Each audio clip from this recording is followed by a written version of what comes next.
చట్టాన్ని ఉల్లంఘించి కార్యకర్తలను ప్రజలను ఇబ్బంది పెట్టిన వారిని వదిలిపెట్టనని ఆనాడు స్పష్టంగా చెప్పారని మంత్రి నారా లోకేష్ చెప్పారు. జోగి రమేష్ కుమారుడు అగ్రిగోల్డ్ భూములు కొనుగోలు చేసి నకిలీ పత్రాలతో రిజిస్ట్రేషన్ చేసుకున్నారని తెలిపారు. దీనిపై చర్యలు తీసుకోకూడదా? లిక్కర్ ఇసుక దందాలపైన చర్యలు తీసుకుంటామన్నారు. అడ్డుగోలుగా ప్రజా సంపదను లూటీ చేస్తే చర్యలు తీసుకోకూడదా? ఎన్నికల ప్రచారంలో రెడ్ బుక్ ఊరూరా చూపించా ప్రజలు తమకు క్లియర్ మాండేట్ ఇచ్చారని, ప్రజలు కూడా చాలా క్లియర్ గా ఉన్నారని లోకేష్ వివరించారు.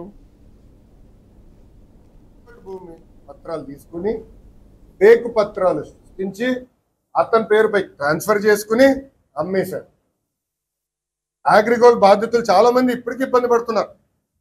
వాళ్ళకి రావాల్సిన డబ్బులు ఇంకా చాలా ఉన్నాయి. అగ్రిగోల్డ్ భూముల పైన ఫేక్ పత్రాలు సృష్టించి అమ్మేశాడు, డబ్బులు సంపాదించాడు. అంటే యాక్షన్ తీసుకోకూడదా?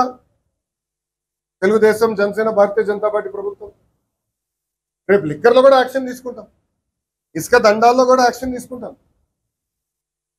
అడ్డగోలుగా ప్రజల భూమి దోచేసినా మేమేం పట్టించుకోకూడదా? నేను ఆనాడు హామీ ఇచ్చా, ఊరూరు మాట్లాడా ఎర్రబుక్ గురించి.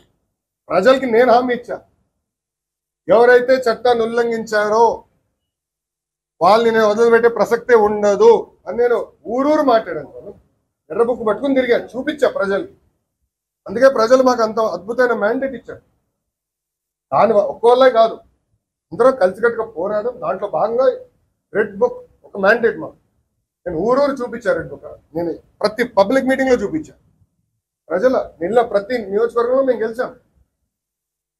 ప్రజలు మాకు అంత క్లియర్ మ్యాండేట్ ఇచ్చారు. ప్రజలు కూడా చాలా క్లియర్గా ఉన్నారు. ఎవరైతే తప్పు చేసి